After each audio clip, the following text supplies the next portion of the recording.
So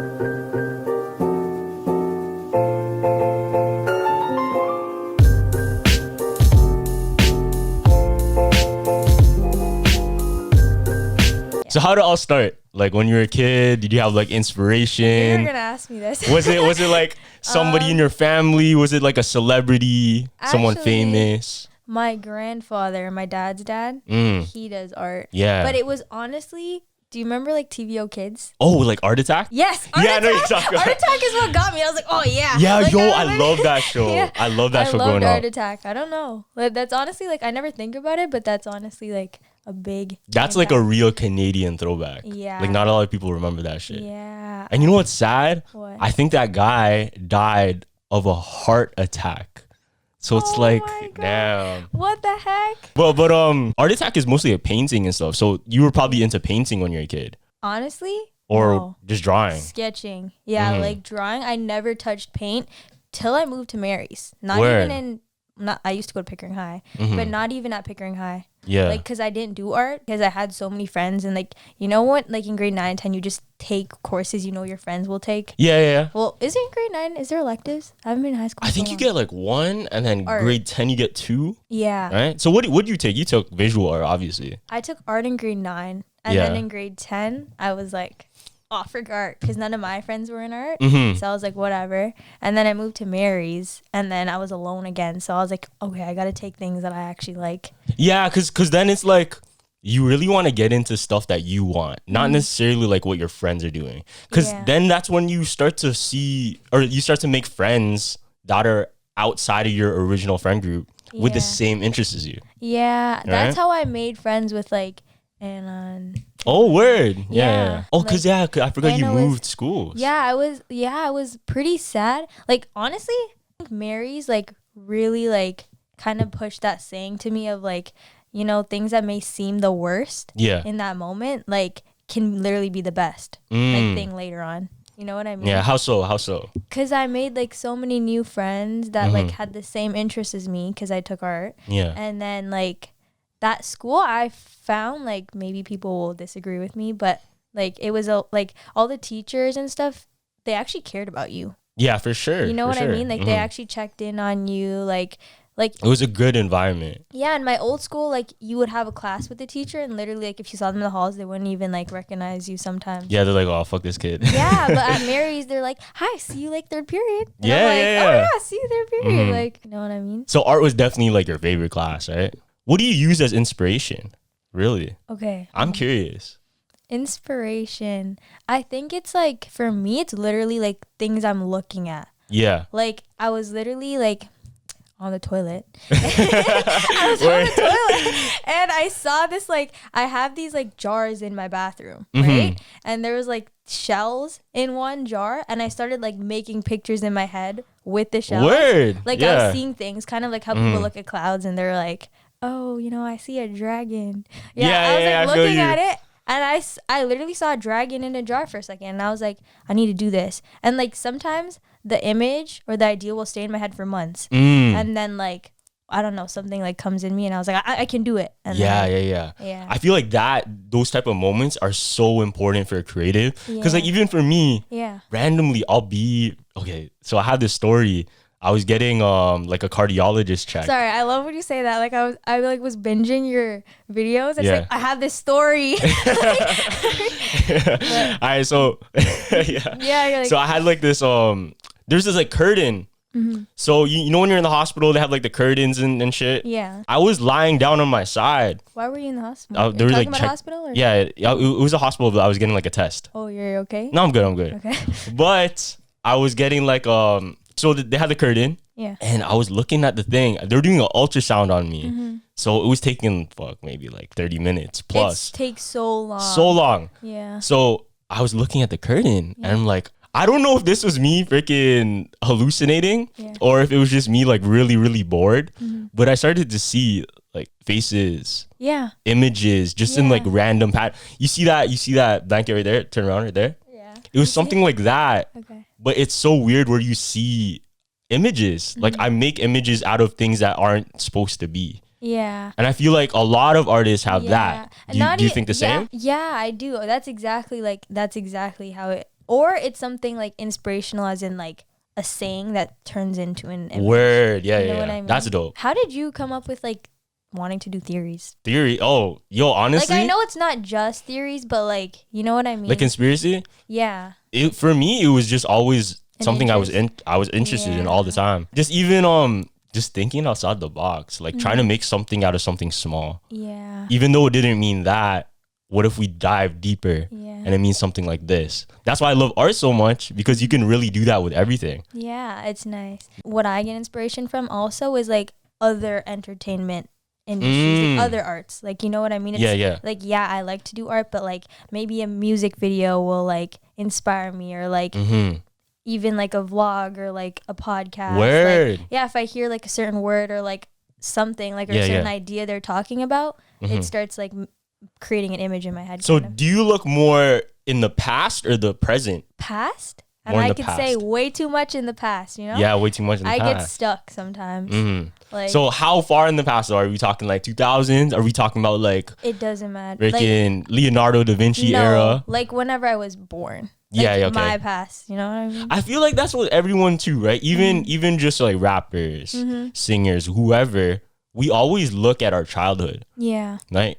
A lot of our inspiration is from our childhood. Look at all their chains. It's freaking, you got SpongeBob chains. Yeah. What is Trippy? Trippy has like, Trippy has the thing from Crash Bandicoot, the game. Oh yeah, It was like the skull. Yeah, I recognize it. Ooga Booga or something. You know what I'm talking about? He has a song called like Ooga something. Yeah. Song, it's from a game, Crash Bandicoot. But that's from his childhood, right? Yeah. So I feel like, so in your art, yeah, do you think you pull from your childhood the most? I think, okay, if you want to be like characters, like Coraline. Word. Yeah. Do you know any conspiracies about Coraline? About Coraline? Maybe not. Nah. I don't either, but I've heard like there are some, and I'm like, I should have researched. But I found Coraline is very similar to Us, Jordan Peele movie. I don't think I. You never watch that?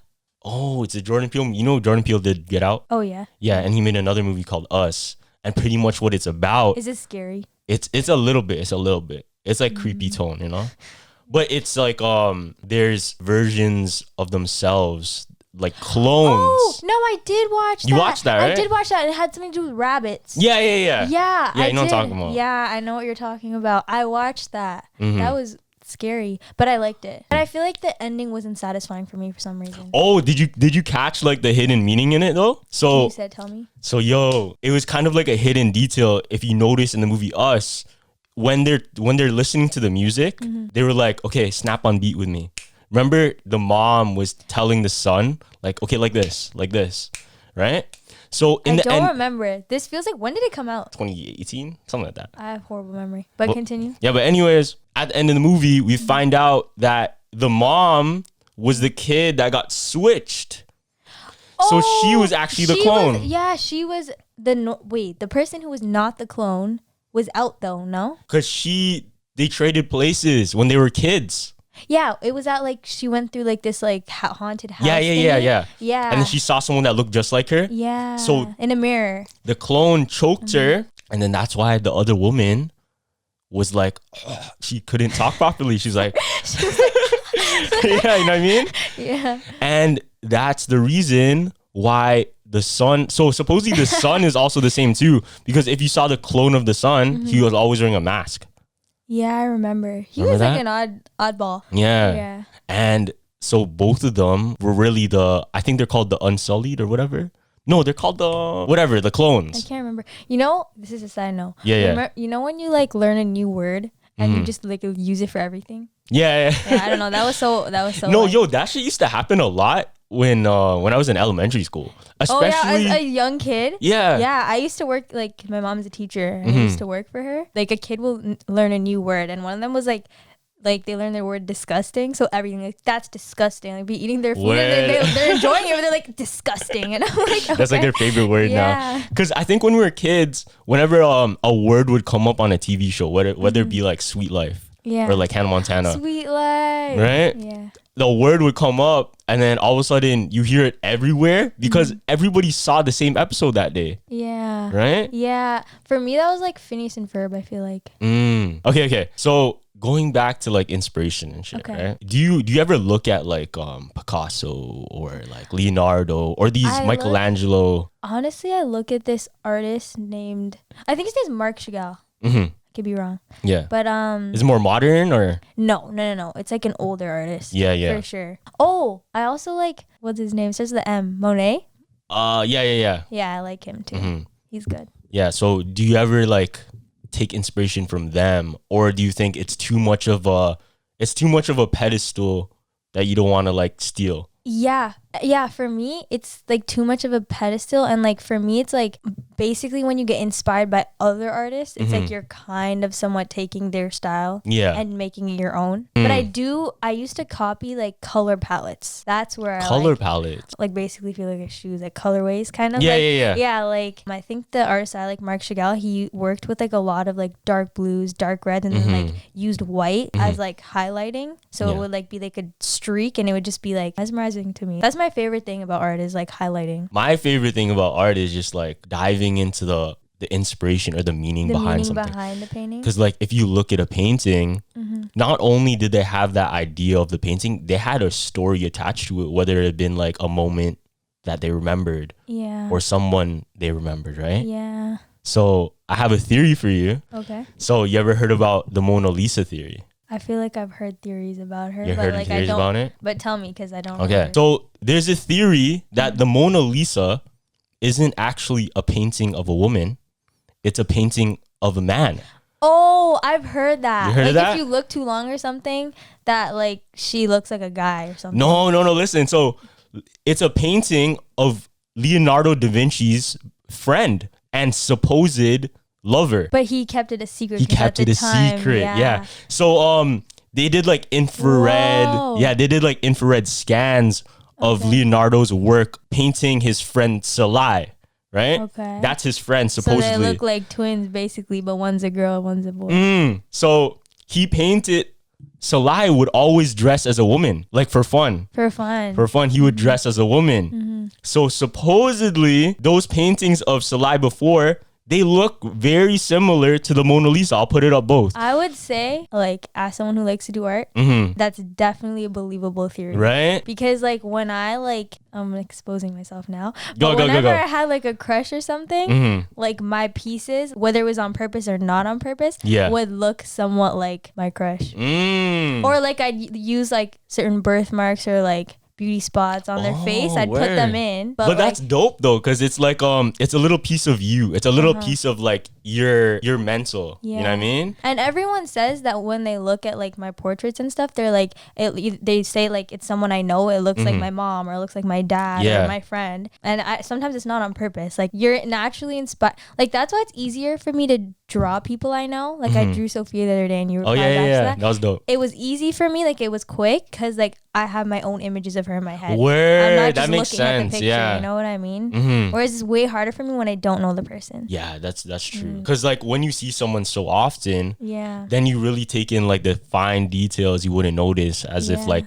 someone you just seen the first time. And I feel like you look at people differently after you've drawn them. Word. Yeah, like you just how like, so? I don't know. Like I'll just look at their face. Their features like, I remember drawing the eyebrow. It was so hard. But like you just look at their face differently. Like instead of like them as a person, you start looking at them like a piece of art, kind of. Word. That's cool. It is cool. So you see like shapes. So you see kind of like lines. Yeah, literally, like I see lines, and it's almost like the person in a weird way is less dimensional. You know what I'm trying to say? Yeah. I feel like it doesn't make sense, but I'm clicking this.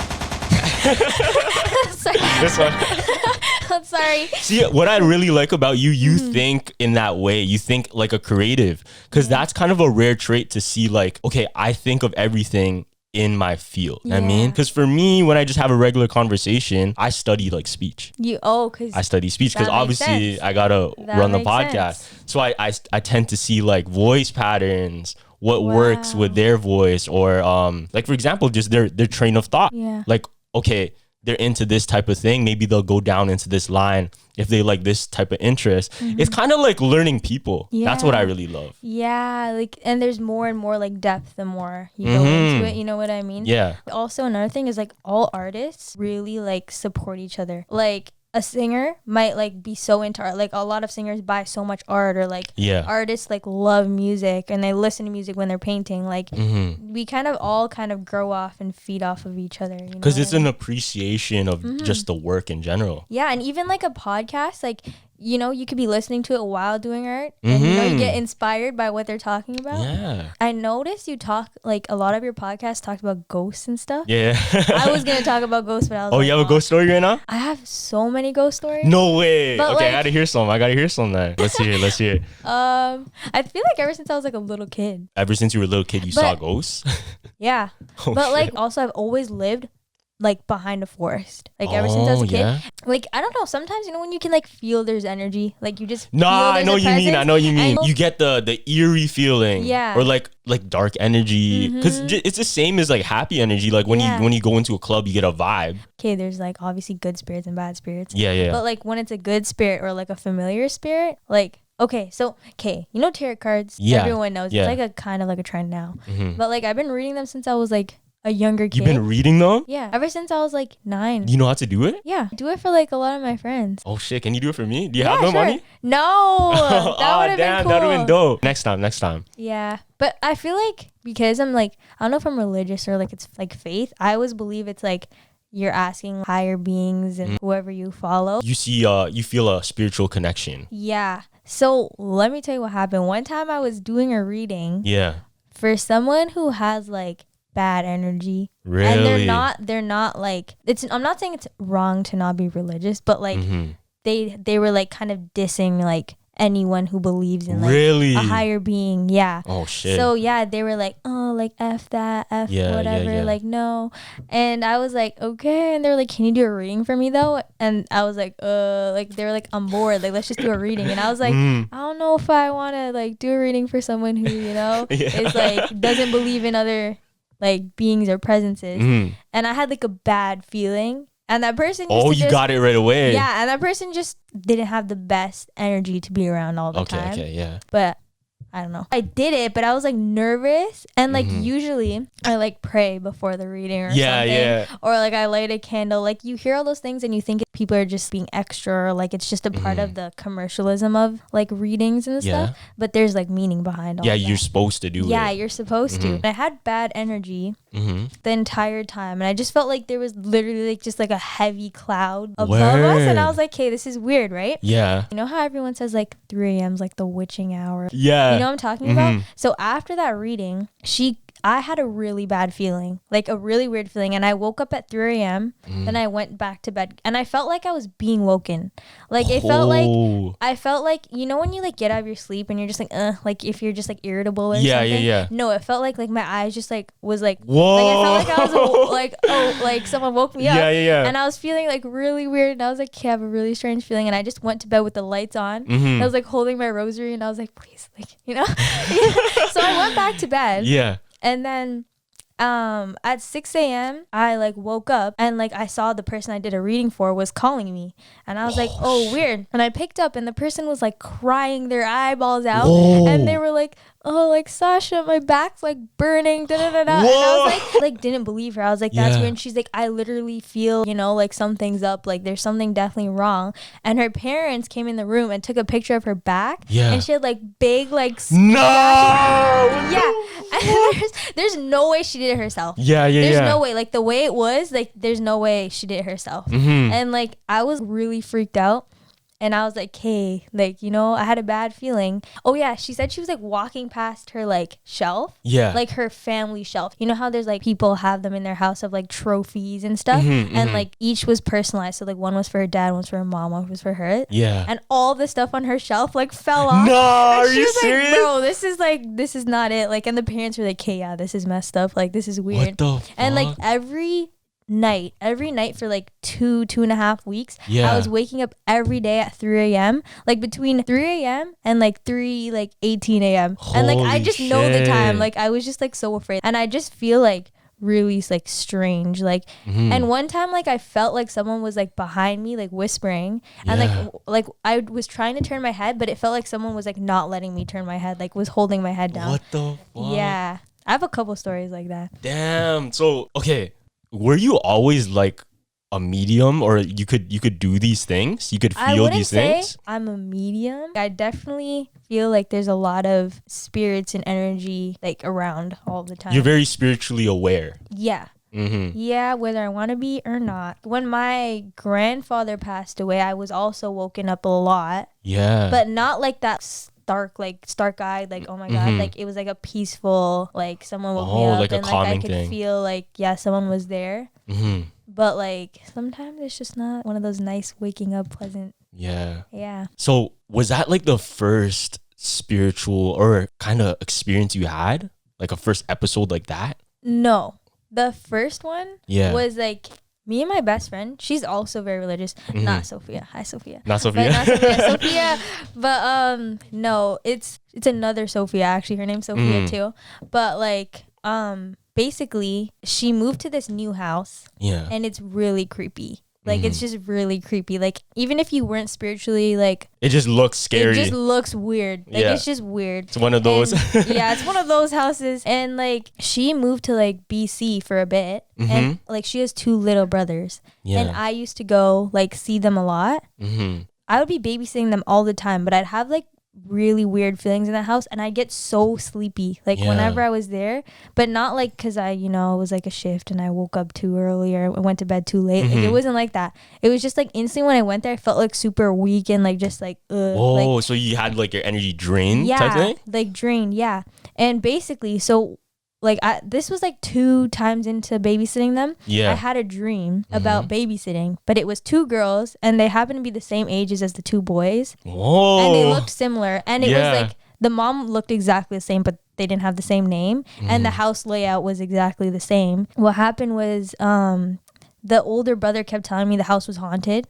Or in the dream, the older sister kept telling me the house was haunted and being like, oh, like someone's trying to kill us here. Like, whoa, like, and I'm like, what? That's so weird or whatever, right? Yeah. And then I had to save them from like whoever it was, and it was like this lady, right? And she was like all like she was like in all black, like her hair was like greasy black, like straight, and she had like wings on her shoulders. Like she didn't have wings, but like, she had like feathers like coming from her shoulders. Bruh. In my dream, right? And you remember it like clearly. I remember so clearly. Like sometimes when I close my eyes, I see her and I'm holy like, shit. No.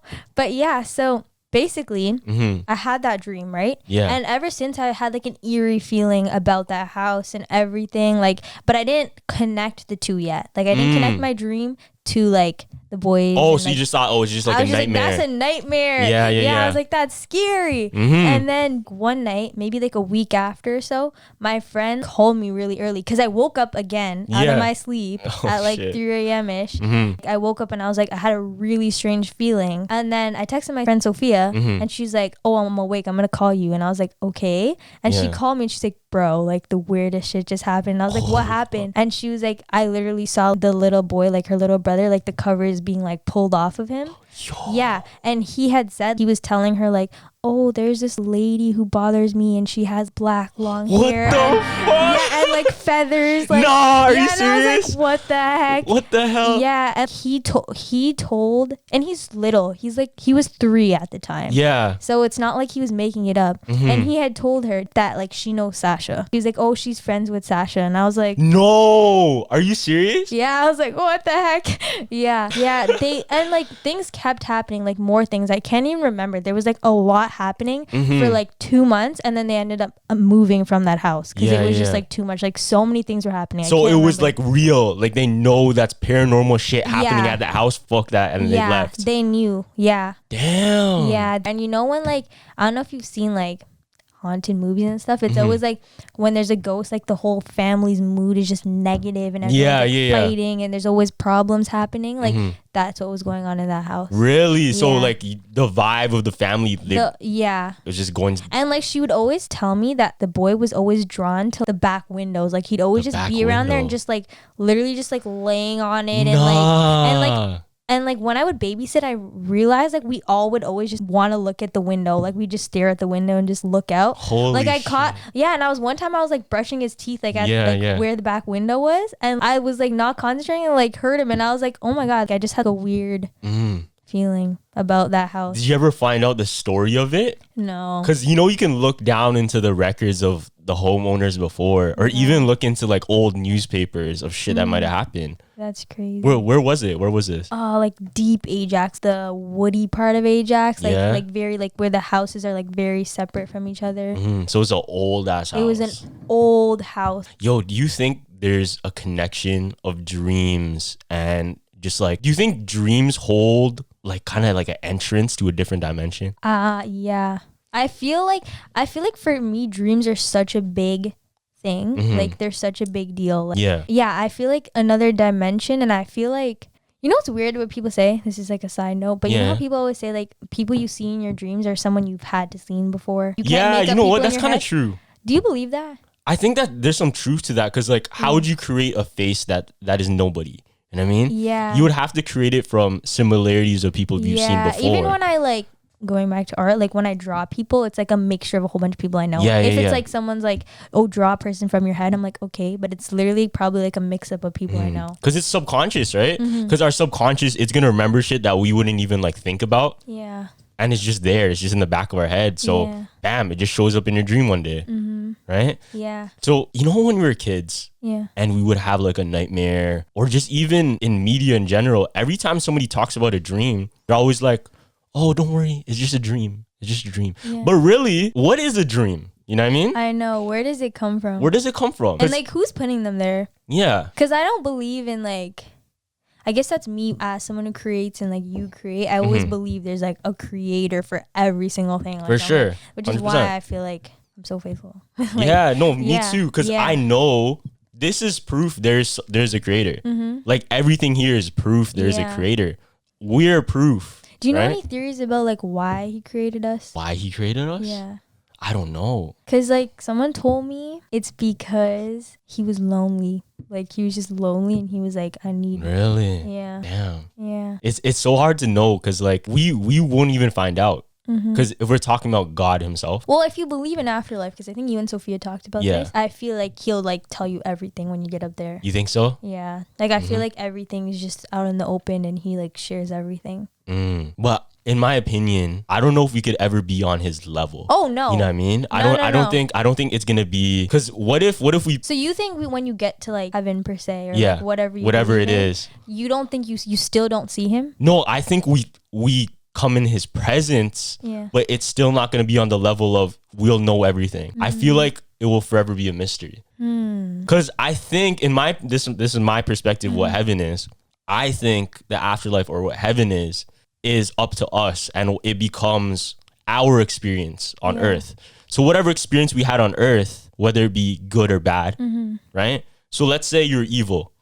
Let's say you're like you're like a serial killer or something, right? Yeah. When you go to sleep at night, everything in your head is what? It's evil. It's fucking, it's like everyone, you're saying? Like, no, like if you're evil, if you're a bad person. Yeah, if you're a bad person and you do evil shit. Yeah, you're like, who am I gonna kill next? Like that's what you're thinking. Yeah. When you go to sleep at night, your subconscious is thinking about what? Bad shit, evil shit. Nightmare type shit, right?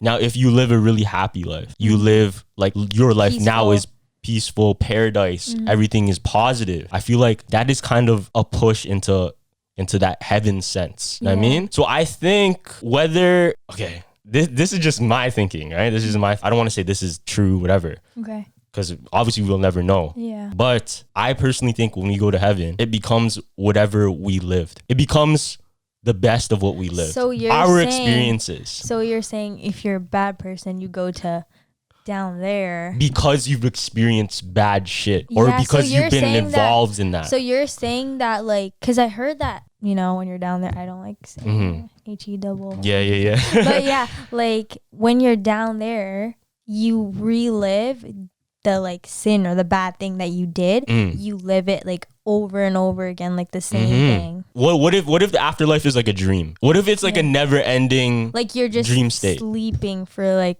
eternity, basically? Is what I'm saying. Because our brain is done. Like, you know what I mean? Because I like when I watched yours and Sophia's, you were saying that you don't believe in reincarnation, right? Okay, here's the thing. I don't know anymore. I still don't know. Okay. Because I'm still like half foot in here, half foot in here. I'm very open-minded to every theory. Okay. Right? Yeah. See, so I believe in like reincarnation. And I know, what's your religion? I'm Catholic. Yeah. We went to same school. Yeah, but some kids are not. But yeah, but like I know in our religions we don't necessarily believe in reincarnation. We're not supposed to. Yeah, like Hinduism and all that believe in reincarnation. But like personally, just because I'm Catholic and I believe in God, doesn't believe that I don't believe there could be other creators all together, you know, like kind of like, because in a sense a lot of it is the same. A lot of just an idea. All of the ideas and the concept behind religion are the same, teaching you to do good, you know, don't steal. It's all like the 10 commandments are like in other religions, like they have, you know what I mean? Yeah, I feel like reincarnation's real, and like I feel like the only way you get to like nirvana or like heaven is by reaching your like path of like your journey of like and then succeeding. But I feel like if you don't, you're put back on. That's what I heard too. I think that's a part of Hinduism, but you keep getting, they have like the like classes or like the caste system, I think, right? But I do believe in that. Like I feel like if things don't work out even in one section, you get put back. Like say like you're successful, you like are doing well with your career, like you're rich, like whatever, but then your love life gets messed up or something. I feel like still your creator is like, nope, not good enough. You're gonna get put back till you succeed in all of the different ideas of like, you know what I mean? Yeah, because I heard, you know, XXXTentacion. Yeah. So he had this really like deep quote.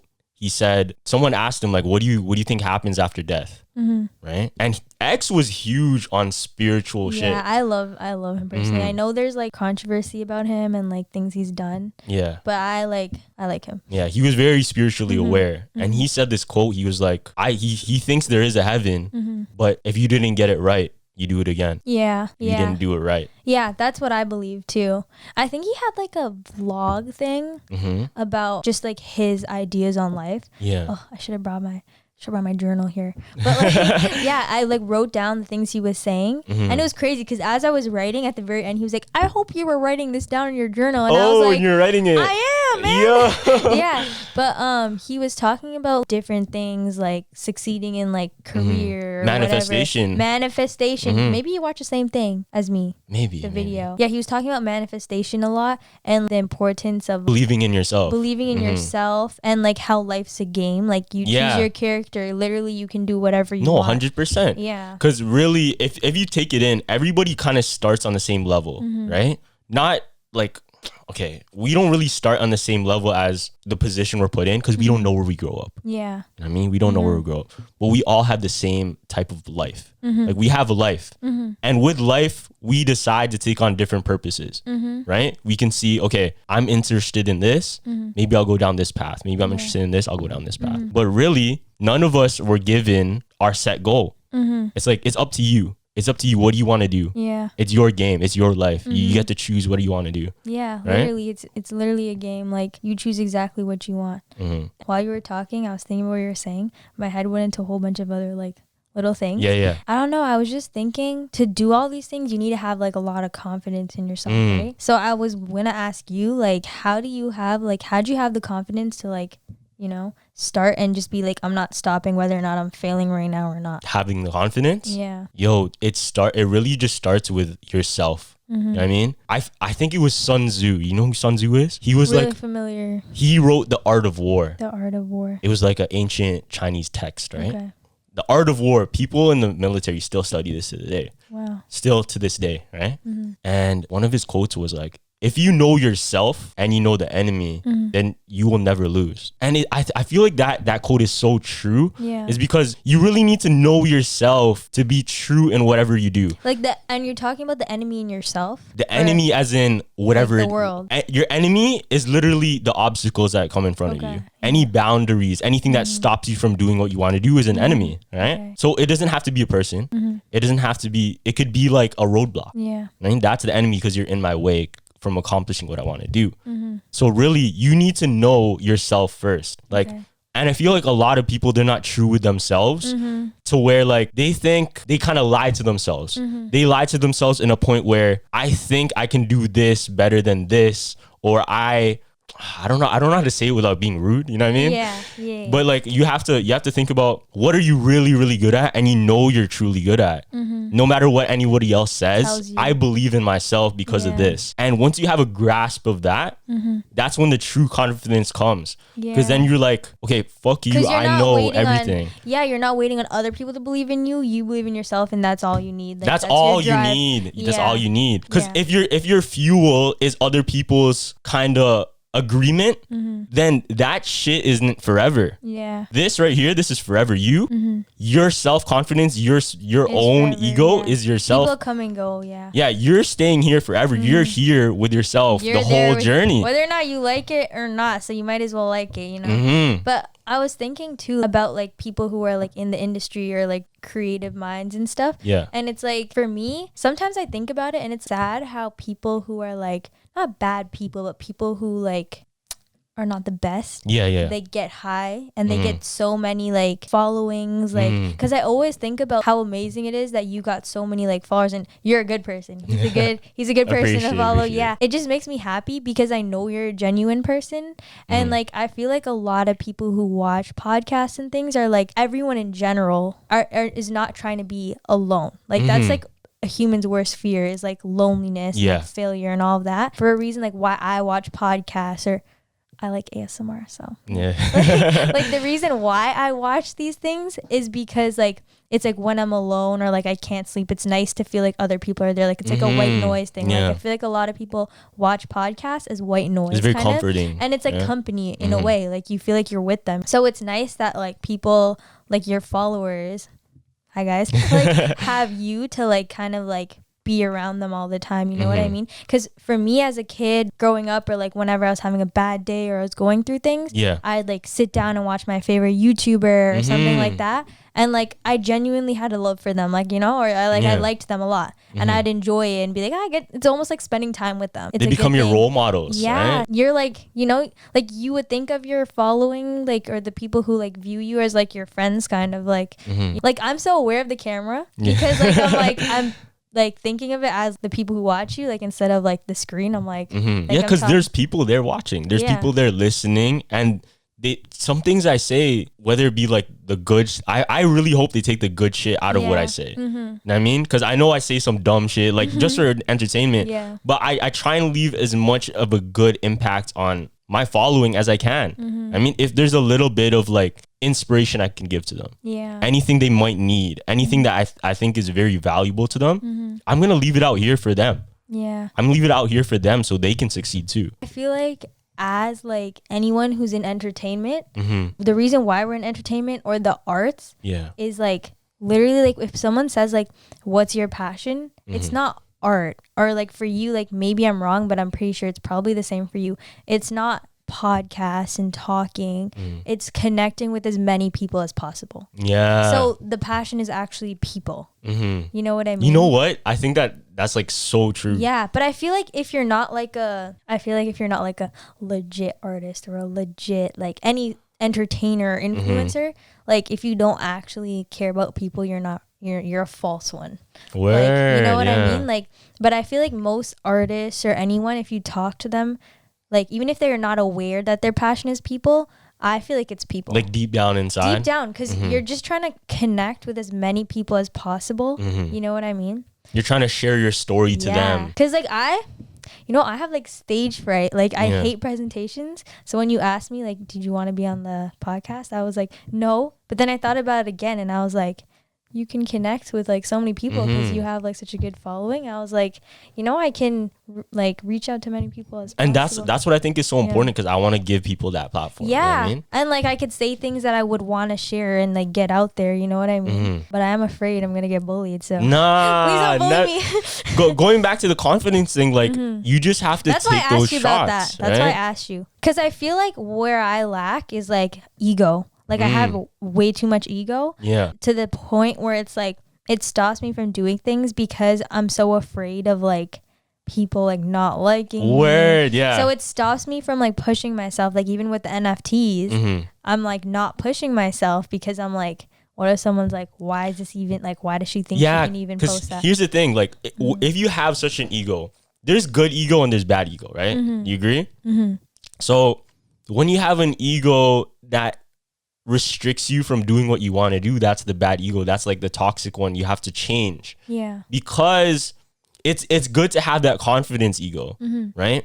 But you also have to be open. You also have to be open to where like, okay, I'm so big, but doesn't mean I can't do this, right? Yeah. It's like being too cool for school. You know what I mean? That type of mentality. Yeah. When you see these, let's say these rappers are too cool to show up for the meeting. Obviously, I'm not there, but if I had such a following, I feel like I'd truly love like every single person. I don't know. I just don't understand how like when people get big, they like just like you know what it is. What it is. It's so hard to connect when there's so many people at the same time. Yeah, I understand That's that, why. and I'm not saying like answer every DM. Like I'm not saying that, but it's like when you start showing disrespect. Oh yeah, okay, that's different. When it's like, okay, really, like they got you up here. You know what I mean? Yeah, because I'd really try and answer every single DM I get. I try and comment every single comment that comments on my posts, right? And that's what I wanted to say too about like Carlos. Yeah. Is that like even after you've gained a following and like you're an influencer now. That's so weird to say, right? It's so weird to So say. weird. Like, not that you're not qualified. Like, I can totally see why you are one. But it's like, it's so weird to think about. I'm like, I know. we went to school together. It's so weird. But you still like follow everyone from high school and you still interact with all of us. Like, it's not like you're like too big. You know what I mean? Sometimes when people get followings, like unfollow everyone. Like they're like 0 follow. I'm following 0 people now. Yeah. But you like kept your followers. Cause I try to, cause not Maybe only you've taken some off, but like majority. yeah, but like I wanna stay true. I mean, and for me, I never do ill to people that didn't do me. You know what I mean? I'm gonna give everybody the same respect.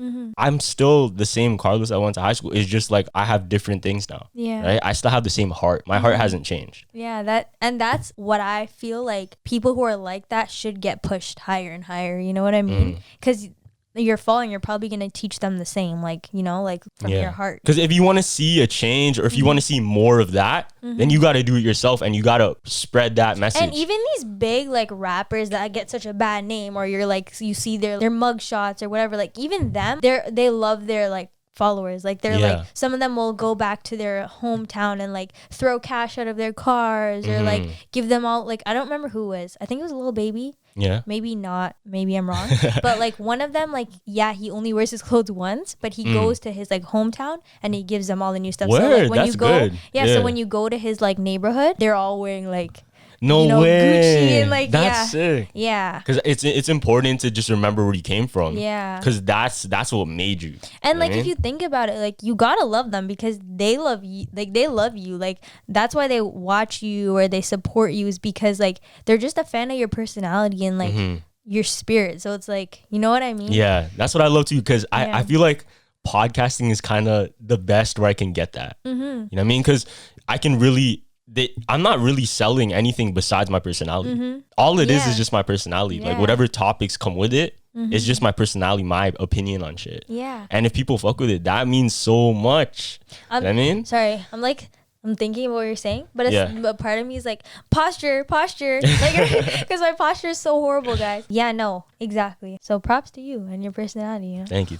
One more thing, can I say something really quickly? Go. Another thing I get from like when we talk about inspiration and stuff. Yeah, I feel like even shows you watch and stuff, like anime shows and stuff. Yeah. Like. Do you watch Attack on Titan? Yeah, I watch Attack on Titan. Yeah, what's his name? Armin? Yeah, Armin. He said something, did I say his name wrong? Armin? Yeah. He said something about people and like everyone. I just want to ask you your opinion on this.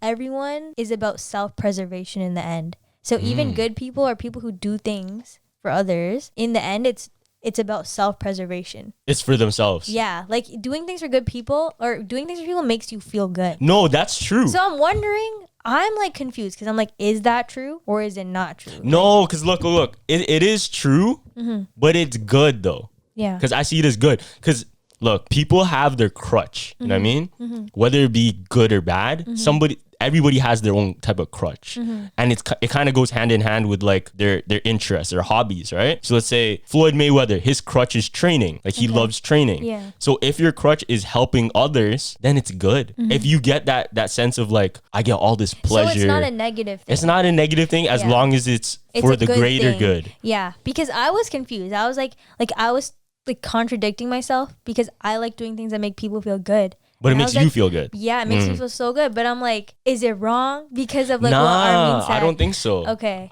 But it is a sense of like, are you doing it for the right reason? Yeah. But does it, at the end of the day, does that matter? True. At the end of the day, does it matter? And I think he also said something about a good person is someone you could take advantage of. Like whenever you hear someone say, oh, that's a good person, it's because that person's done something good for you, or like someone you've seen like that you see you could take advantage of. And I'm like, I don't believe like that's true, but a part of me is like, I feel like that could be. Like a good person is someone you can take advantage of? Yeah, like you see a good person is like say you say like, oh, that person's so like that they're such a good person, but it's really because they're trying to prove something. See, here's the thing, right? Because you look at you know the quote like a nice guy. Oh, you believe in that shit, right? That's sad. But look. A nice guy isn't actually a nice guy if he has an agenda. He's being nice just so he can get with somebody. Oh, so he's not actually nice? He's not actually nice. His being nice is putting on this persona like, oh yeah, blah, blah, I'm like a nice guy. So he gets in there. I'm a nice guy. Yeah, you know what I mean? What do you think about that? Honestly, now that you say that, I could see that. Because a lot of people, they're not straight up. I feel, in my opinion, that's why I'm more attracted to people that are real. Like whether they be a dick or not, as long as you show your like, true color. There's people that are like not the nicest, but they're so honest that you're just like LOL. Like it's just like, there you go. You know what I mean? Like they'll be like, yo, that person's da da da da. But like instead of like being sneaky about it and then talking shit after, like straight up to their face, they'll be like, hey, listen, you're da da da. It's better than like being like sneaky and like they're unapologetically themselves. Like they don't give a shit whether you like them or not. They're gonna show you their true colors. And I feel like those people that hide their true intentions, those are the people that are dangerous. Yeah. Because you don't know what they're up to. They're like calculating all the time. Yeah, I agree with that. Those are the mans that will like manipulate. Yeah. Those are the mans that will like, okay, I'm doing this for this. Right? Then it becomes very like business minded, you know? It's like, okay, this, then this, then this, right? Yeah. But if you're just real, if you just like go with the flow and you show your true color, then that's, to me, that's more... I like that character a lot. Yeah. But that's one thing I wanted to say too is like anime characters. I feel like people like just because they're cartoons they get like a bad rep. Like people like, yo, you watch anime. But it's like because now nobody like, says that no more. Yeah. But like there's such deeper meaning behind those characters. Like even Naruto. There's like such a deep, like I always like write down quotes and stuff. Yeah. And I'm just bringing it up because it's a part of inspiring, like being inspired is like through things we watch and stuff like that. Yeah, that's so true. It's so true. I think Gavin said it before. One of the reasons he's so happy-go-lucky is because he was inspired by SpongeBob. Oh my gosh, I love SpongeBob. He said like he's always so happy because he seen SpongeBob's character. He's like, I want to be like that. Like this guy literally gets turned. He's like, ah, like he doesn't care. No matter what happens, right? He doesn't care. Yeah, I remember this one episode of SpongeBob, and he got like the splinter.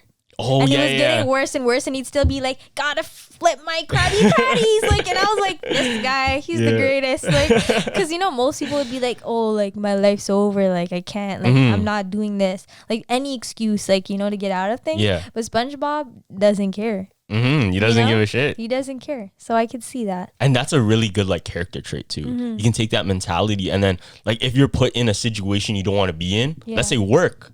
Let's say you're at work and you don't want to fucking do your job. Yeah. If you take on a mindset where it's like, okay, I'm gonna have fun. I'm gonna do it like this, so it becomes like a movie. Yeah. Then you change your mindset. It doesn't feel like work at the end of the day. Yeah. And do you know those ones where it's like horrible? Like when you're so bored at work, you're like counting down the hours. Oh, those are the worst. Oh my gosh. Yeah. Those are the worst because you're conscious. Yeah. So like, I guess like if you get inspired by SpongeBob, you can see it as like, I want to wear my hat and get to work. Like, you know what I mean? I think if you really want to get through, if you're ever in a really bad position where you have to do a lot of work and you don't feel like doing it, the best way to get out of that is called a flow state. You ever heard of that? No. So a flow state is the perfect balance of struggle and it's easy. So it's a perfect balance of hard and easy. So you're saying like it's okay, like you're saying to get used to struggling? No. Okay. It's easy enough to where you don't mind doing it, but it's hard enough where it's not too easy. You don't get bored. So it's still challenging. So you have fun. Okay. Also, there's a way you can trick your brain to just think of work as like an activity rather than work. I think I've done that like subconsciously. Yeah. Like where it's like tasks are like, it's not a negative thing. It's just like next is this, next is this. Yeah, there you go. Like, instead of just being like, because if you think about it so much, you put that energy in like, I have to do work. Then it's different instead of like, I got to do work now, right? It's a different type of vibe. So what I do when I have to clean the washroom or anything, whenever I have to clean the house, I have this playlist and I call it the cleaning montage, right?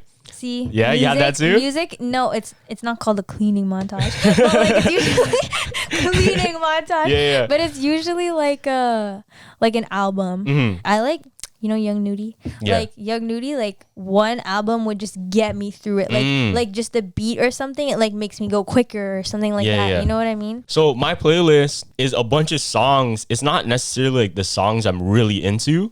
It's actually just songs from movies where they have a montage or something. God. So I'd have like the songs from Guardians of the Galaxy or like some 80s throwbacks. I wanted to say that. It's like movie. Well, I didn't want to say that just because you said that. And I want to say it. But like soundtracks are literally the most inspiring thing ever. Like soundtracks, like they just. Because if you're a movie fan, and then you put on that soundtrack or that song, it puts you into that scene. You know what inspires me? Yeah. Being sad, okay? And Being sometimes sad. if I'm not sad, the way I get sad is through music. Word. You know what I mean? So like one thing that gets me sad is You purposely get I sad purposefully. for art. Yeah. Damn. Yeah. That's kind of a dark sacrifice though. Yeah, I do. Like I listen to like the Itachi sound, like his like soundtrack. Word, you do? Yeah, I do. Because it's all like despair and he's all like it sounds like rain and I'm just like, I'm sad. And then you like inspired from that and you go off. Literally. So I'm not advising people to get sad for inspiration, but if I'm being honest, that's like literally like heartbreak, anything like that's what inspires me. Yeah. Like if you ever see me like all of a sudden just being super active, just know I'm probably sad. I'm just joking. Not every time. Damn. Not every time. So yo, if you see her making hella art, you just gotta like, you okay? Yeah, just send me good energy.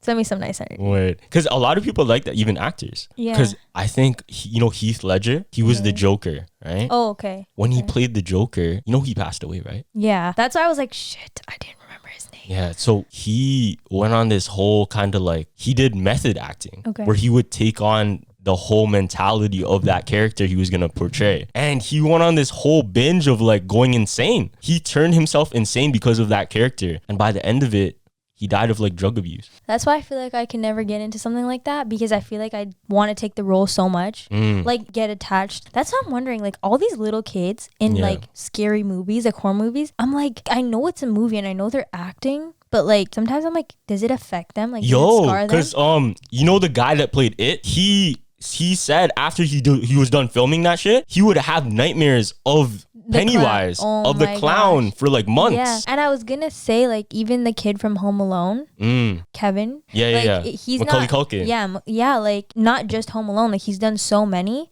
So I'm like wondering if taking on so many different personalities and characters just like messed with him completely. Because I feel like I would. Maybe if you're doing the same thing every day, like say you're on like Jesse like Shake It Up, like one of those. Like I feel like it's not as intense because it's just like a not really an intense role. But people who play like intense roles of like being possessed or like any of those things, I'm like, I feel like it would mess with me. Word. But they're professionals too. I feel like. But like, how could you say like a little kid? Like, yeah, a little kid could be a professional. Yeah. No, that's true. But it's like we have the same body chemistry. Yeah. Right. It's like the same thing. Like your mental is like my mental. Like if you go through this shit, it might affect you like that. Right. Yeah, that's what I wonder. Like, but who knows? Yeah. Okay. We just. All right. So do you look into like crystals and shit? That's what I wanted to tell you. Is I don't like when you're talking about being a medium and stuff. Yeah. Yeah, I'm not a medium. I don't know why this guy thinks so. No, but look. Because I feel like a lot of people, they don't know though. That they're mediums? they don't know, because how do you say like, okay, I am? How do you know that? Yeah. Well, I don't talk, like I can't hear them. Do you think everybody can be one though? That's a real question. Like, no. You don't think like if you train yourself to be like that? Even people with like talents like you doing this, I don't think it's something you could train someone. Like if someone was gift. like, Do you think it's Carlos, a gift? I want to be a podcast person. Like I feel like you could tell them as much as you can, but it's like you said, it's your personality and it's who you are. So it's not something that like could be like taught. Word. I mean? Okay. Like you can't, and like mediums, like you can't like go to a medium and be like, I want to become medium. What do I do? I feel like it's a gift. I feel like it's someone has put that in you. Word. Okay. Yeah. Or something, or the higher beings. But I was gonna say like, I guess that's not it. But I was gonna say like, I wanted to bring like a crystal to like hold, just like for like. What crystal? What crystal? It was a citron. What does that do? That's just for like happiness and like chasing your dreams and all of that kind of fluffy. Okay, yo, because I have a story for you about crystals. Okay. So you have a story for me. This guy's got all the stories. So I had like I think it was called blue apatite, and I had an amethyst right there. Oh, I have an amethyst. Yeah, this was these were in like the past couple episodes, right? Wait. Sorry, when's your birthday? February 8th. Is that a Pisces or? No, I'm Aquarius. Oh, I should have known that. You're an Aquarius. Okay. Yo, that makes sense. How do people know this stuff though? I think it's just personality. Yeah? I feel like I'm gonna get a lot of hate now. All the people are gonna be like, "Oh no, she's into zodiacs." No, it's dope to look into though. But okay, going back to my story. So I had these crystals here, right? Okay. And I was kind of in that sense of like, okay, I'm curious. Like I want to see about these things, you want right? to see, yeah. So I bought them. Okay. I spent money into them. I got them. And yo, after a couple weeks, I kind of felt a wrong type of energy. Like I felt like it was wrong rather than good. Did you like clear them and stuff? What do you mean clear them? Where did you get them? I got them online, like eBay. Yeah, see. So if you got them on eBay's usually things that people have used, right? Word. Like not all the time, but like eBay's like, so in crystals carry energy. So the previous owner's energy could have been in the crystals. And like if they had like whack energy or they were like upset that's or how sad. It works? That's how it works. So you have to cleanse them. I washed them with water. Yeah, that's a way you can so I gotta give them to you, and then you can like you don't have to give them to me, but you can just put them like in the window light. No, I did that though. I put them in sunlight. I put them in sunlight. Okay, here's the thing though. So blue apatite is supposed to open your throat chakra. It's supposed to make you a better speaker. Yeah. It's supposed to it helps a lot with manifestation, and it's very like a motivational one, right? And I forgot what amethyst does, but I got that too. I can't remember either. My mom gave it to me. But anyways, I kind of got this sense of like it was so overwhelming because I feel, I don't know. What did you ever keep them on you? No, I just had them here on the table. Big ones? Yeah, huge. Oh, okay. So here's the thing. I've never had a big one. So it was like handheld. Yeah. Here's the thing. When I got them, I got that sense of like it's overwhelming. And I feel my energy is already so high. Yeah. It fucks it up. Okay. Do you think that's a thing? I feel like that's a thing. Because I feel like people who have like a lot of energy in general, that's why like when it comes to like, I don't know if we're allowed to talk about these things, but like drugs and stuff. Yeah. Or like weed. Yeah, you can talk about it. Oh, okay. I can't do it a lot or too much or anything like that. Because I feel like it messes with your like your frequency. Yeah. And if you're someone who's already very with high energy, like that just like messes you up. Like when you're around people who are creative, they seem like they're high sometimes. No, I get that all the time. Me too. I'm people fully sober. Always think I'm high. Like I'm fully sober. People always think I'm high. And like another thing I think is like when you're around other people who are under the influence, it messes with me. Like if I'm sober completely and I'm around a lot of high people, I start being like, you get that. I feel like I'm high. That vibration from the right. I feel like I'm literally high, but I'm not. Yeah. So no, I think that's so true. Because for me, I don't even drink.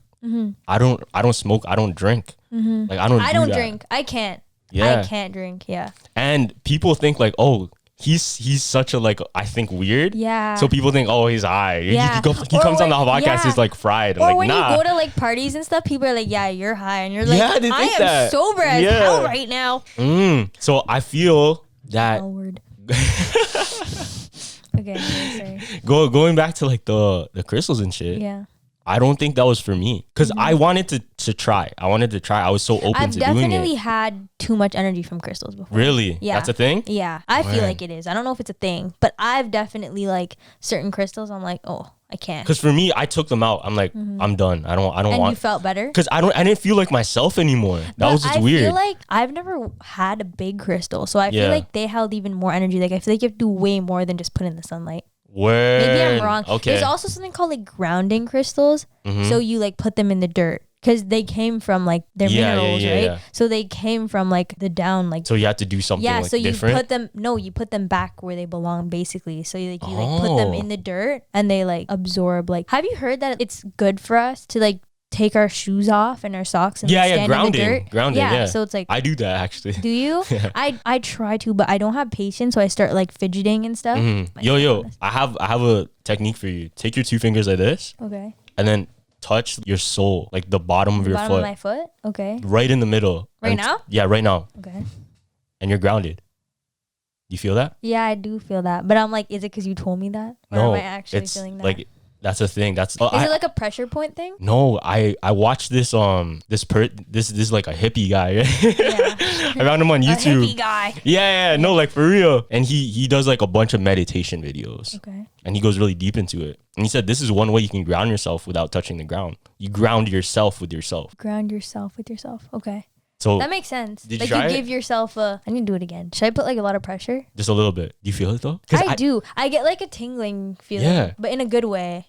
Like a very like a set feeling. I did it. So grounded, I guess, set and grounded. Yeah, I guess I do feel grounded. I did it. I'm like, oh shit, it worked. Yeah. Or I heard something that calms me, or if I'm in like a fight with like my friend or something. Yeah. Something I do. I don't do it to Sophia. Sophia's gonna watch this and be like, you don't do that, because she's one of my best friends. But like sometimes, like if someone has like a lot of tension, I always put like my finger like where their like third eye would be, basically. Like, I feel like it like calms them. Like it's like a grounding thing. Yeah, and they're like, bruh. Damn, you're like the Avatar. Yeah, or like I pretend I'm just like messing with their face and then I do it like like so they don't know. So they don't think. Yeah, and I feel like they calm down. But maybe that's just in my head. But I feel like it works. Yeah, because see, a lot of this stuff, like there's not proof, but shit, if you believe in it, maybe it holds some truth to it, to yourself at least. Yeah. Do you believe in like third eye and everything? Yeah, honestly. I believe in the third eye. How do you know, like, I don't know. How do you know you don't have a sixth sense though? Like, how can you tell? Because if you can contact spirit, or like if you have these kind of experiences with spirit. I definitely do. Because last night I was on like the phone. Yeah. And I don't know, I was sleeping and then I woke up and I was like, I knew. One thing that happens to me that's very like freaks me out a lot. And like I have to understand why. I don't know why it happens. But I like wake up out of my sleep and I feel like something's like shaking me. Like, shit. Like I feel like like sleep paralysis? I don't know how to explain it. Like I am like not paralyzed, but like I can't move. Oh, that's sleep paralysis then. Is it? It happens to me so much. And then it feels like there's things around me on my bed like moving. Word. Like I feel like people, like things, not people, but things around me are moving on my bed. Like objects. Yeah. No, like Kate. Like a presence? My cat sleeps with me on my bed. Yeah. And that's another thing. Like, you think animals can see? I think they can see. I think so. I heard some stories. In my room, he's always like, and I'm like, But another thing that my dad, one day, I lived by like Rouge. Yeah. So the forest is right behind my house. And one time I was walking like back there and this couple like came up to me and they were like, oh, did you know like this is like an indigenous like burial ground? Yeah. Yo, right here too. There's a forest right there. Oh, really? So yeah, maybe it was just sleep paralysis then. Maybe, but I don't know though. Okay, yo, I have a story for you. Look. Yeah. Because going back to my crystals, when I got my crystal, I started having sleep paralysis all the time. Really? Listen, I started. You know what astral projection is? Yeah. Yo, I do. Yo, so when I got into the crystal, I started going into like I looked into that shit. Maybe it wasn't a negative thing. Maybe you just had to learn to control it. I don't know. Maybe because you are someone with such high frequency. Yeah. And people who are like who have a lot of energy, I feel like they're like, which is why I feel like it's easier for people like you to connect with so many people is because you have a higher conscience and like you're hypersensitive. So like maybe it was too much for you. Like maybe someone else who's not aware of their conscience level or like spiritualism or whatever would like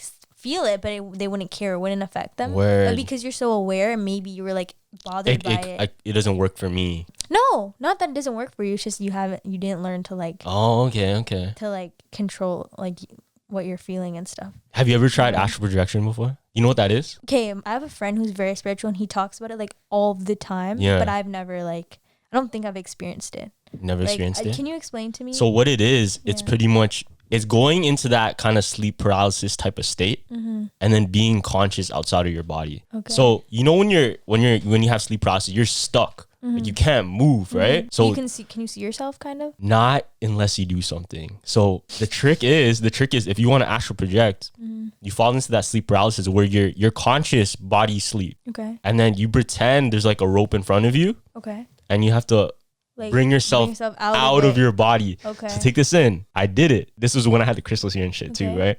And I was like out of my body and I started walking around my room. I went upstairs and I looked around. But here's the thing though. Yeah. I don't know if this is hallucination or I don't know what this is. Okay. Because when I did it, everything I saw, it was like real. It was like real life. It wasn't like a dream. You know when you see a dream and then things feel like kind of blurry. Yeah. Things feel kind of like it doesn't feel real. Yeah. This felt just real. Almost as if I was just there. I was walking around. So take this in. I did it. Okay. I was walking around and then I saw my dog, but my dog and then another dog. And another dog, and another. Like dogs you are familiar with? No, it's my dog, but like multiple versions of itself, just in the same. I'm like, what the fuck is going on? Yeah. Why is that there? Right? It was so weird. That is weird. And then I walked upstairs. I've never experienced. Well, I walked upstairs, yeah, and I saw my mom, my sister. They're normal. There was no like multiple of them. No multiple of them. Just your dog. Just my dog, and I'm like, and then I woke up. When I woke up, I did the same path. And you saw your dog, but just your dog. Yeah, just my dog. I did the exact same. I woke up, I walked around, and I did the exact same path. Yeah. Like everything's. I looked at my hand like this in when I was in astral projection. Yeah. I did that too, and it was the exact same. That's weird. Because the thing is, like when how to know if you're dreaming or not? You look at your hand, and supposedly if you look at your hand and it looks different, then you're probably dreaming. But I looked at my hand and everything looked the same. I didn't know that. To look at your hand. Or you're supposed to have like it's Inception? Yeah. They had like a totem to know if they're dreaming or not. Okay. So he had like the top, he spun the top, and if the top kept spinning, he was in the dream. If it dropped, then he's not in a dream. Not in a dream. That's crazy because like before I came here, I was like panicking. I was like, I don't know what I want to talk about. And like what popped into my head was the Matrix. Yeah. Right? And like red pill, blue pill theory. And we studied that theory, but like in real life, like how it could be like, what's the word? Put into real life kind of. Like formatted into real life, like in OCAD. Yeah, yeah. And I saw there that you have the Matrix. And it's just weird because it's kind of like anything to do with like astral projection or anything, like kind of just like multiple like things to one view, like kind of thing, you know what I mean? Like multiple kind of like different dimensions, different universes, multiverse, right? In one like in one thing, but you see it in so many different you know what I mean? Like what's real, what's not real. So that's weird. No, I've never experienced. So maybe it was that, but I feel like there was another presence there. You think something was there for real? You know when like you feel the weight of someone like getting on the bed if you're sleeping? Yeah, and someone comes beside you but you're sleeping? Or like someone's like gotten onto the bed? Or like when my cat jumps on the bed, like I could feel the vibration. You feel their presence there, right? Yeah, so I felt like there was like three probably, like one at my feet and then two beside me. Yeah. And like I knew there was something else there, but I couldn't like do anything because like my body felt like it was shaking, but like not on the outside, on the inside. Yeah. I don't know how to explain it. Like I wasn't like physically like. No, I know exactly because I had that before. I've had experiences with sleep paralysis before, and I thought my mom came into my room and then like touched me, talked to me, and she walked out. But she didn't. But she was outside gardening. She didn't even come into my room. Maybe I have sleep paralysis. I think what you felt was sleep paralysis. But the thing is, sleep paralysis might be a key to astral projection. It might be like a doorway. Oh, okay. Might be that gateway. When I was a kid, I would have that a lot, but really? I didn't feel the three presence. No, huh? I just felt like like my body like you can't wake up. Yeah, and I couldn't like get up, and it felt like I was like kind of like whining with my like I was like to myself, but I couldn't like talk, like I couldn't like if someone like was to like come up to me and talk to me, I probably wouldn't be able to talk to them. I get really scared looking into a lot of like the crystals and shit and a lot of like astral projection because I saw this thing. They said this might be witchcraft and it might be like satanic shit. Okay, what do you think about that? That's what I wanted to like. Okay, so there was this thing I was watching, like a video, and it was like, hey, like someone that like who's above that I personally have a deep connection with is like Mother Mary, which is nice because I went to St. Mary's, but like I like when I pray, like I usually pray to her, and like I feel like she's there, like I feel like she's like holding my head or something, like when I'm like praying to her, I feel like she's like there. And like one thing that scared me is that all over the world they've seen like they've taken videos, and it's like when things are going wrong in the world, Mother Mary statues all over the world they found had like tears. Oh, I seen that. Yeah. So I'm like, something like they were saying like, oh, it's Mother Mary, like, and then other people and other like belief were that it was like satanic and it was like Satan mocking. Whoa. And I was like, so like you never know, like, you know what I mean? And like someone that I'm close to had told me too, like they were like praying, and whenever they pray, they feel like it's not maybe God, and like it's something else. Yo. So I'm gonna be honest with you, like I had experiences like that. Okay, because I want to say this too, especially when there's like bad things happening. Maybe it's just like in my head, but when I'm praying, I get like an eerie feeling, and sometimes I'm like, why? Like, is it because of like my guilt? Am I afraid to talk to Jesus? Like, is it guilt that I don't want to talk? Like, why am I afraid right now? Yo, you know what I'm gonna tell you? Yeah, it stopped after I took the crystals and shit out. Really? It stopped after like I was like, fuck all, this isn't for me. Like, I shouldn't be doing this. The thing is I only have good experiences. Yeah. Like when I hold them, like when I have them, I never feel that way. And another thing is crystals, I've only gotten into them, it's been like a year. Word. But I've had this experience like and it's good. Way past. Yeah, like I have good experiences with crystals, but I'm saying like way past that, like of the experiences of like praying and feeling like a bad feeling was way before I had the crystals. And like interesting. All of these things I've told you is like I didn't have crystals. You didn't have that before. No, I didn't have the crystals at the time. Yeah. So I'm saying like for me, I don't think it's connecting to crystals. Word. Okay. But I thought I was the only person besides that person that I talked to, like who told me like when they're praying they've gotten like a bad feeling. Nah, yo, not even like 2 nights ago.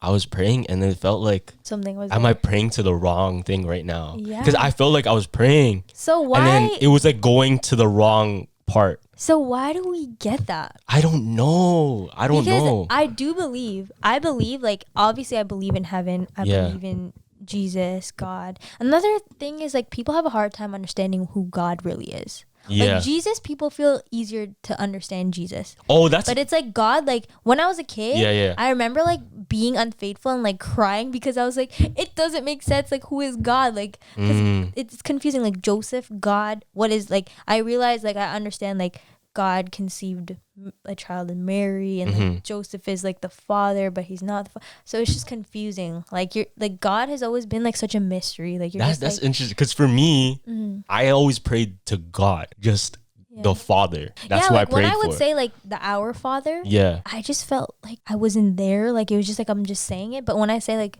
the Hail Mary, I'm like, word, interesting. I'm feeling it more. You know? Yeah. I feel like Mary is more like easier to like connect to. And she's more understanding. Yeah. Whereas, I don't know, like, okay, as much as I believe in good and Mary, and I also believe in bad. Yeah, I know you have to, because if you believe in the good and the higher powers of the good, you can't not believe in then there is the evil side to it, right? Yeah. So I'm wondering, like, there was a movie I watched recently. It starts with a C. It was talking about, like, basically the angel was kind of bad. The whole thing about Angel Gabriel, like all that is just so confusing. Like the devil was an angel, like a fallen angel. Yeah. So all of that confuses me. Like I'm just like, what? Yeah. And how do you? I hate like thinking about it, but how do you know the devil like didn't get a hold of you? Yeah. Would you not know? Would you know? Worst, no. I feel like I would know.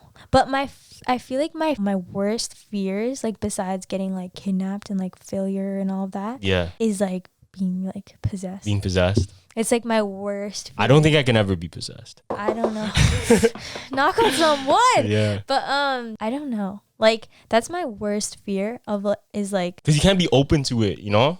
I think that's the only way, if you're open to it. I think no, for me it's like people who, it's like always like women or men who are very spiritual or like they're very religious. Like it's always like a girl who's like praying all the time or something. Yeah. And then that scares me because I'm like, oh, I pray a lot. Like, so like that scares me. Like it's always like people who are like martyrs or like so like devoted to their religion, which I wouldn't say I'm the most. Like I did not go to church every Sunday. So you think that puts you as a target? Yeah, I feel like the devil's like a challenge. Really? Yeah. Wow. Interesting. Because I see it as like the ones that don't believe or the ones that fall victim to, let's say, money, to greed, are the ones that got caught. No. The ones that don't necessarily like. You mean like in general. Okay, I mean like legit possessed. Oh, yeah. I mean like when you're like possessed. Oh, you mean like full like eyes back and shit. Yeah, because you said you had a cousin, right? Yeah. Yeah, I have like a family friend aunt. Like possessed? Who was possessed or something. Damn, what happened? I don't know the details, but like she was possessed. So like that's enough for me to believe. Was this here in Canada? Yeah, in Canada. What? Yeah. Wait, you were born here, right? Yeah. Where are your parents from? Yeah, I was born Sri Lanka. Sri Lanka, yeah. Yeah. Damn. And she was possessed here. Yeah. I hate hearing those stories when it's here, because when it's like in like the I know I'm back like, when it's back home there and there. You're like, I'm far from there. Yeah. I feel the same. Because sketch shit happens like in those countries all the time. Yeah. And another thing that I wanted to talk about too was like my cousin, like when he was young, he was like gonna die from like pneumonia and all these things. He's older than me, but like when he was little, like he was literally gonna die. Like there was obviously complications. It wasn't just pneumonia, and he was like throwing up blood and nosebleeds all the time, like just too much. Yeah, like projectile. Like they took him to, I think, a place in France. It was like a known church or something like that. Oh, is it the one with the water? One with the water, and you hear so many miracle stories from there with the white statue of Mother Mary. Yeah, I heard of that. Yeah, I don't know what it's called, but basically my cousin went there when he was little because my aunt and uncle they were like, there's nothing else we can do. Like he's gonna pass. Yeah, and they took him there, and like.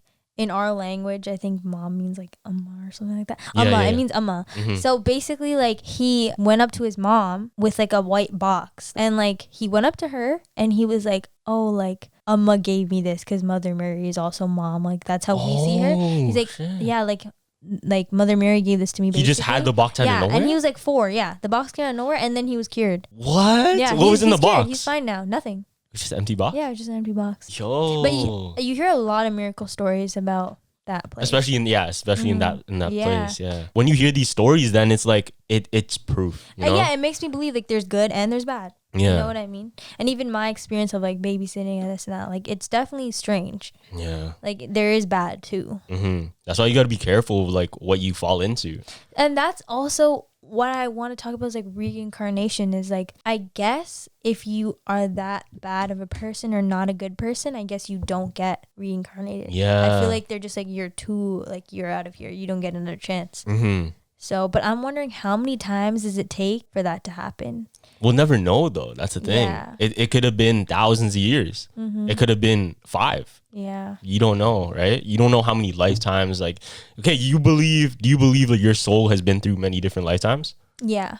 Like, do you believe in soulmates? Yo, that's tough. I don't know. I don't know about soulmates, but I feel like people for sure that were meant to be in your life. Okay. So do you feel like, me and my aunt were talking about this, where it's like when you were created, you're created in a group. So like my aunt was saying like, okay, well you and I are created in the same group because I'm your aunt, you're my niece. Yeah. Like, we're from the same, family. Not even just family, like even a partner, significant other can be like made in that group, like in that bubble because you find them when you come here. Yeah. You know what I mean? It doesn't matter the age difference. Like even if it's your grandpa, like you're still in the same bubble. It's not like you were legit created at the same time. It's just like when he was creating like your spirit. It's kind of like the same mixing pot. Yeah, the same mixing pot, literally. Because you find like people you're closest to, like you're very similar in some ways, which is why you get along. Which is true, yeah. Yeah. So like, I don't know. I'm just thinking like a soulmate. Is it someone that you've lived past lives with? Like, you know what I mean? Like you find a way to be with that person again. And like something must have gone wrong for you guys to be back again. You're back here on Earth again. Oh shit. No, because that makes sense. Because if you guys are back together again, that means you didn't get it right. Yeah, you didn't get it right, so you have to fix it. Oh shit. Yeah. That's crazy. I never thought about it. That's what I believe that. So you think there's somebody out there that, okay, if you say soulmate as a lover or as like just somebody you're supposed to meet? I think both. It's a lover, and lovers are friends. I love my friends. I would call them lovers. Like like family. They're lovers. Like I love them. They love me. You know. Exactly. Lovers. Yeah. So facts. like it all goes under the same boat. You know what I mean? So I feel like I just feel like those are your people. Like I call my friends soulmates. Where like obviously there's your most prominent, which is your partner, soulmate. Yeah. But like your friends, like I feel like they're meant to be there. Like if they're friends that obviously you've been with for so long, like, you know, Gavin's probably a soulmate to you. I don't know what soulmate is to me. I don't know what that means to me. And obviously what it means to me is not different, right? Yeah. Because I don't know if I believe in like there's that person there and that's the one. I don't know if I believe in that. So would you say you believe in multiple partners, like multiple soulmates? I don't know if I even believe in that. I just believe in that this is like my story. The people that show up were meant to come into that time at that act. So like a next chapter. I feel like someone who's meant to be would be like your soul's mate. You know what I mean? Because they're meant to be. Interesting. So they're mates with your soul because they're supposed to be there. Yeah. Interesting. And your souls belong together. But who's to say, okay, let's say you meet your soulmate. Who's to say you think that and then they're not? Or who's to say, like, let's say they pass away or they do something ill to you. Like wrong to you? Yeah. Like how wrong? They show you something that makes you think, okay, they're not soulmates. Like they've hurt you? Yeah. I feel like that's a part of like, it's part of the journey then? Yeah, it's part of the story? soulmates are supposed to hurt you. Really? Like I'm not going like saying like the beyond and being like, yeah, my soulmate killed my mom, but like that was supposed to happen. We're soulmates. Like, okay, there's moderation. Everything's in moderation. Yeah. Right? So like there's things that are obviously not okay. But like I feel like soulmates are not just the perfect candle. Oh, so you don't think it's not the perfect puzzle piece then? No, that's what because in my head that's what it is. So like, you think like there should be no argument when you find if you believe in a soulmate. That's what I'm saying. I don't know if I believe in that. Yeah. Okay, no. I believe that you can get into things with your soulmate. They can hurt you. You can hurt them. But like I feel like God will keep putting, or like the creator will keep putting you on in the world till you both can figure out like, yeah, get through all the pain, get through like what you've done to each other. Yeah. But like you will reach like a level of like such happiness. Like, and I think that's a part of also is like conditioning and like your environment as a kid growing up. It's like a lot of kids don't believe in it because maybe they didn't see it at home or they didn't see it like with their parents or whoever. So like you're just like, ugh, like it's not like no. But I feel like another thing, this is like such a big spectrum. No, this is good is like I believe that you know how some people are just born with like mental illness sometimes without going through trauma or without going through anything. Like it's like someone be depressed and sometimes it's even hereditary. It is like genetics and everything. But what I believe is like whatever your parents hold in them, they pass down to you. Like when you were like whatever like illnesses or like things they never fixed, or like say they have like problems with their family or they went through a lot, or they're having like they have trauma and stuff like that. I feel like it just gets passed on to their offspring if it was never dealt with or they never fixed it. No, but that is so true too, in the sense of if that environment they're in, the environment they grew up in, is that energy. Yeah, when they grow up, they're gonna.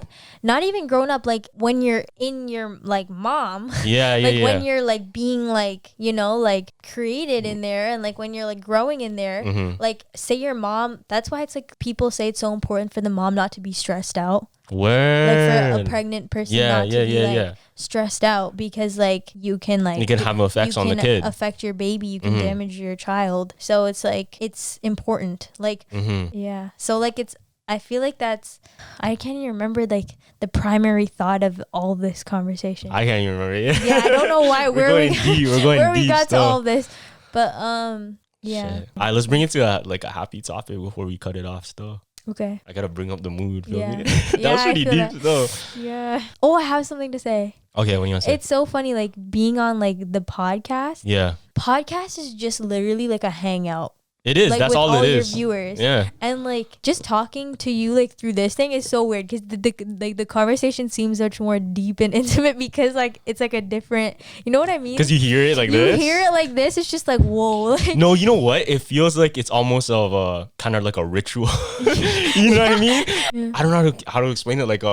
Like a ceremony, like you share. Yeah. Like I share a story, you share a story. Yeah. And it's honestly literally just thought on thought. Like you're merging thoughts. You know what I mean? Yeah. That's why I really like podcasting is because you get to connect on that level of, okay, let's see how deep I can like reach into their brain. Mm-hmm. What kind of experiences can I pull out from them? From other people. Exactly. And that's the same when it comes to doing art. Mm-hmm. It's like someone told me, I can't remember, when you do art, you don't want, it could have been Miss McDavid, but you don't want the viewer or like the person looking at your art to like to know what your art's saying. Like you don't want it to be like cut to the chase. Like you want them to think and connect themselves on how they could relate to it. You want them to create their own message for themselves. Your art piece should always be a question. Word. Even your podcast, like, you know, it's just like, no, that's true, because I don't want to just give it as is, because that's the way I look at things, because I feel like a lot of people they don't watch the same way as others, right? Like when I read a book, when I look at a movie, anything, a piece of art, I look kind of as what was their thinking behind it, rather than what they're just showing me straight up. I'm looking at, okay, he's showing me this because he might have felt this way,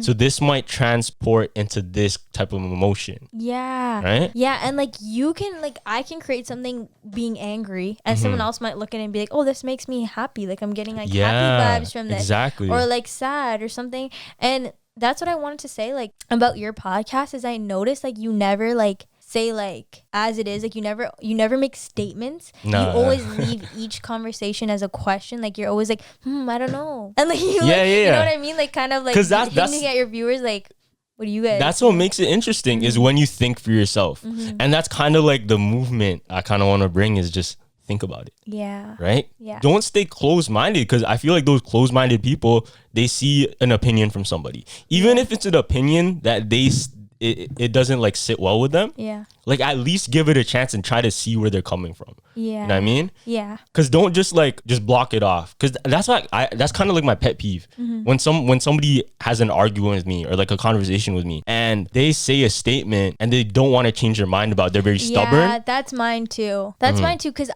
my problem is not being understood. Yeah. So I always try my best to understand other people. So I always try to like somewhat see it from their side. Exactly. Like even if it takes me a while, because I can be stubborn. Yeah. I'm still like, okay, like I could see why you see it that way. But when people are just like, nope, like you're wrong. Like, no, I'm just like, you're wrong. Like, you know what I mean? Because then you don't get anywhere with that. And then there's no growth with it. Because I'm all about like, we got to grow. You know what I mean? And you're very, like, I noticed that like you're educated in a lot of things probably because like you're so open to other people's like ideas and information. You know what I mean? Because I think that's kind of like a superpower. Like if you want I think the best superpower in the world is being able to just be open to everything, or just wanting to learn, the will to learn. Like if I want to learn, let's say surfing, I want to learn freaking biomechanics. You know what I mean? And you're right. That would be the best superpower because it's just literally like success. Yeah. That's all it is. Like because you're so willing and you're so like, I'm going to like do this and this and that. It's just success. Yeah. Because then you're never in a position where, okay, this feels like work. Like you're having fun. And I think as long as you're having fun, you're winning. That's it. Just have fun. Okay, one more thing I wanted to say is about like you know when people say they create something or like they make a painting, like this is my first thought when you said the Mona Lisa thing. Yeah. I thought this is what you were gonna say. But like when people say like the eyes of paintings like follow you. Yeah. Like you feel like they're like following you, or like when you look at them, it looks like their eyes are moving. You know what I'm saying? Yeah, that's I know what what I thought you're you were talking gonna say. But like that was just a side note. That because you were like, you know. Oh, that's it? Yeah, that's what I just want to say. Because I'm like, it creeps me out. But I feel like when you go into like an art gallery and then you see like the faces, but and that's like, what pictures too. Yeah. Just like I guess photographs and shit. I guess, yeah. But I don't think as much as like I'm looking at Michael Jordan and I'm like, nah, he's not really following me. There's like a Michael Jordan thing there. But I don't know, like, what if it only happens when there's an intention for it? That's what I'm saying. Like, if there's a meaning behind the portrait or behind the person in the piece, I'm like, you know, like, is there like, you know what I'm trying to say? Yeah, I know what you mean. Like, there's one painting I have in my room that I made when I was really, really sad. Like, so sad. And whenever I like see that painting, you get sad? Not that I get sad. It looks like that person, like the painting is crying, but the person's not at all. Like, it's just a very stark face. Like, they're just like that. Yeah. But I'm like, they look like they're crying and it makes me sad. Like, it looks like I can see them literally crying in the painting. You know what I mean? But the eyes are not moving. But that's what I mean. Like, in my head, it's moving. Like, they're... Yeah. You get your own kind of like... So I wonder, when other people like view things or look at things, like, do they get that vibe from what you put into it? Or is it always just opinionated from themselves? Word. Okay, we'll end it off on one more thing. Okay. What's Sasha's like message to the world? What's her goal? What does she want seen? Whether it be through your art, whether it be just something you want to say right now, like what do you want to tell the world? Honestly, it's the most basic thing, but it's just I want everyone to love without it hurting their own ego.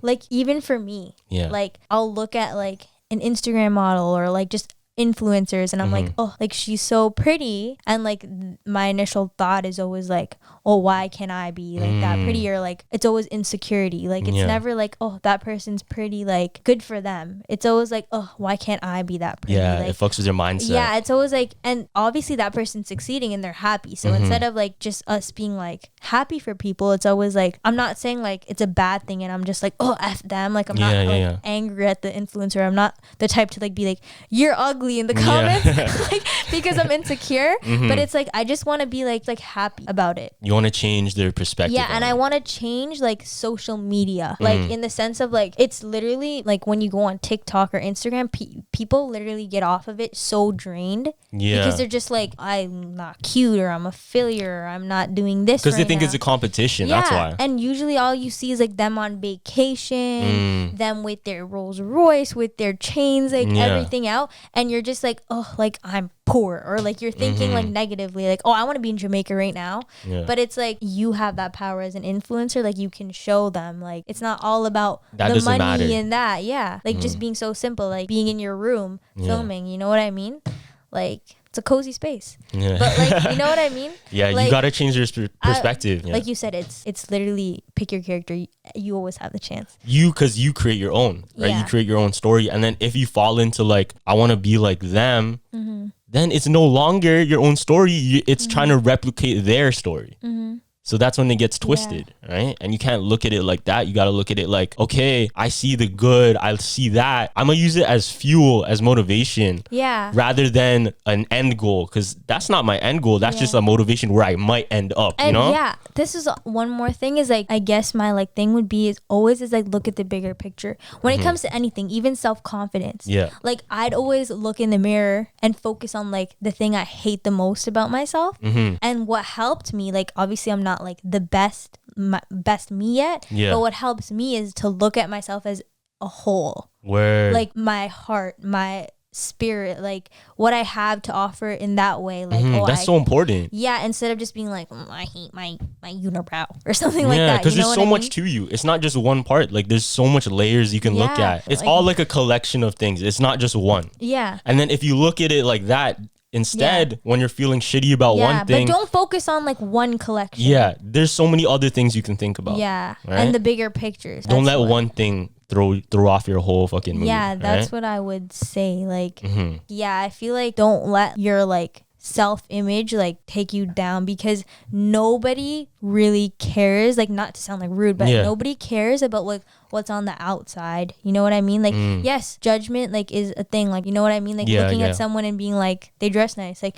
you know what I mean? That's a thing. But like, whenever you actually take the layers off and get to know like who's on the inside, is like really honestly what people care about. That's what holds longevity. That's like, you can be with this beautiful model, but if she's like mean, you're not gonna want to be with her. You know what I mean? Like, you can't, like, maybe she's pretty to look at, but then like, as soon as she opens her mouth, you're like, why am I here? Why am I here? How long does that last? Right? So it's really, because I was really afraid to like come on this podcast. I was like, I'm gonna get... You're doing so good though. You did really good. Because I think I'm looking at your viewers more as like not like just people who are like no, they're here because they want to listen. They're here, they're present. Yeah. So please don't bully me, guys. Please, I'm begging you. I'm not gonna bully you. You're good. Okay. But yeah, thank you so much for coming through, Sasha. Thank so you. glad you came through. Yeah. All right. Do you have any announcements you want to give out? No. Follow you on Instagram. If your you art would account, like, right? I have an art account. If you guys want to check it out, it's Sasha Grace with 2 S's in the beginning. I'll link her down in the bio. Thank you. Yeah, if you haven't checked out my vlog channel, go check it out. Link this in bio too. This is so crazy. All I could think of is like, subscribe to his channel. Like, you know when you watch those people, like, I'm like, yes, Just leave the end of it. Literally, like, subscribe, like, comment, share. Yeah, all that good shit. And yeah, thank you. Jumpers Jump out. Yes.